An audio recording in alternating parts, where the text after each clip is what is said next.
NATO രാജ്യങ്ങൾ അംഗീകരിച്ചാൽ റഷ്യക്കെതിരെ കൂടുതൽ ഉപരോധങ്ങൾ ഏർപ്പെടുത്തുമെന്ന് അമേരിക്കൻ പ്രസിഡന്റ് ഡൊണാൾഡ് ട്രംപ്. റഷ്യയിൽ നിന്ന് എണ്ണ വാങ്ങുന്നത് നേറ്റോ അംഗങ്ങൾ നിർത്തണം. നേറ്റോ രാജ്യങ്ങൾ ചൈനയ്ക്കെതിരെ 50 മുതൽ 100% വരെ അധിക താരിഫ് ഏർപ്പെടുത്താൻ തയ്യാറാകണം. കടുത്ത നടപടികൾ ഉണ്ടായാൽ സ്വാഭാവികമായും റഷ്യ ഉക്രൈൻ യുദ്ധം അവസാനിപ്പിക്കുമെന്നും ട്രംപ് സമൂഹ മാധ്യമങ്ങളിൽ കുറിച്ചു. നാറ്റോ അംഗ രാജ്യങ്ങൾ പോളണ്ടിന് സുരക്ഷ ഒരുക്കാൻ സജ്ജമായ സാഹചര്യത്തിലാണ് ട്രംപിന്റെ നിലപാട്. വിവരങ്ങളുമായി ഐസൺ ജോസ് ചേരുന്നു. ഐസൺ, ട്രംപിന്റെ ഭീഷണികൾ അവസാനിക്കുന്നില്ല. റഷ്യയിൽ നിന്നും എണ്ണ വാങ്ങുന്ന രാജ്യങ്ങളുടെ മേൽ കൂടുതൽ ഉപരോധം ഏർപ്പെടുത്തി മുന്നോട്ട് പോകാൻ തന്നെയാണോ ട്രംപിന്റെ തീരുമാനം? ഐസൺ ജോസ്.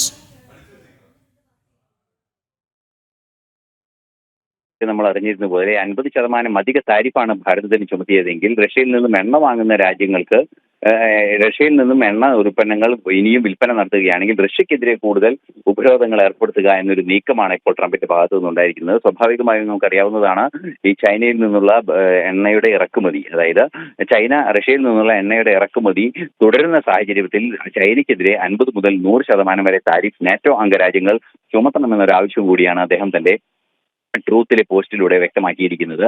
അത്തരത്തിലൊരു നീക്കം നടത്തിയാൽ സ്വാഭാവികമായും റഷ്യയെ സംബന്ധിച്ചിടത്തോളം വലിയ തോതിൽ അതൊരു സാമ്പത്തിക ഞെരുക്കമുണ്ടാവുകയും ആ സാമ്പത്തിക ബുദ്ധിമുട്ട് സ്വാഭാവികമായും യുക്രൈൻ യുദ്ധത്തെ അവസാനിപ്പിക്കുന്നതിനുള്ള ഒരു സാഹചര്യം ഒരുക്കുകയും ചെയ്യുമെന്നൊരു നിലപാടാണ് അദ്ദേഹം ഇപ്പോൾ അറിയിച്ചിരിക്കുന്നത്. അതിന് നേറ്റോ രാജ്യങ്ങൾ തയ്യാറാകണം, ഉപരോധങ്ങൾ ഏർപ്പെടുത്തുന്നതിനെ സമ്മതം അറിയിക്കണമെന്നാണ് ഇപ്പോൾ അറിയിച്ചിരിക്കുന്നത്. സ്വാഭാവികമായും നേറ്റോ രാജ്യങ്ങൾ ഇത്തരത്തിലൊരു നീക്കത്തിനെ പ്രേരിപ്പിക്കുന്ന ഒരു ഘടകം എന്ന് പറയുന്നത് ഈ അടുത്ത ദിവസങ്ങളിലാണ് പോളണ്ട് അതിർത്തിയിൽ കടന്ന് ഇത്തരത്തിൽ ഡ്രോണുകൾ അതിർത്തി കടന്നൊരു സാഹചര്യം ഉണ്ടായത്. അത് യുക്രൈനെതിരെ പ്രയോഗിച്ച ഡ്രോണുകളാണ് പോളണ്ടിന്റെ വ്യോമാതിർത്തിക്ക് വേദിച്ചത്. ഇതിന് പിന്നാലെ നാറ്റോ അംഗരാജ്യങ്ങൾ പോളണ്ടിനെ സുരക്ഷയും അല്ലെങ്കിൽ പ്രതിരോധവുമായി എത്തുന്ന ഒരു സാഹചര്യം ഉണ്ടായിരുന്നു. പോളണ്ടിന്റെ പ്രതിരോധത്തിന്റെ ഭാഗമായി സൈനിക നീക്കങ്ങളെല്ലാം തന്നെ, സൈനിക റഫാൽ നിരീക്ഷണ വിമാനങ്ങളെല്ലാം തന്നെ ഫ്രാൻസിൽ നിന്നെത്തിയിരുന്നു. അത്തരത്തിലുള്ള വിവിധ തരത്തിലുള്ള നാറ്റോയുടെ പ്രതിരോധ സംവിധാനങ്ങൾ പോളണ്ടിന് വേണ്ടി പ്രവർത്തിക്കുക കൂടി ചെയ്യുന്ന ഒരു സാഹചര്യത്തിലാണ് നിർണായകമായ ഒരു ഘട്ടത്തിൽ വളരെ തന്ത്രപൂർവ്വം ട്രംപിന്റെ ഭാഗത്ത് നിന്ന് ഇത്തരത്തിലൊരു നിലപാടുണ്ടായിരിക്കുന്നത്.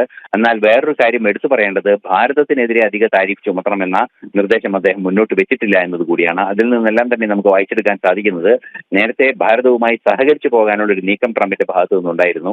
അത്തരത്തിലുള്ള നീക്കങ്ങളെ വീണ്ടും തുടർന്ന് നടത്തുക എന്നൊരു ലക്ഷ്യവും അദ്ദേഹത്തിനുണ്ടെന്ന് മനസ്സിലാക്കാൻ സാധിക്കുന്നുണ്ട്.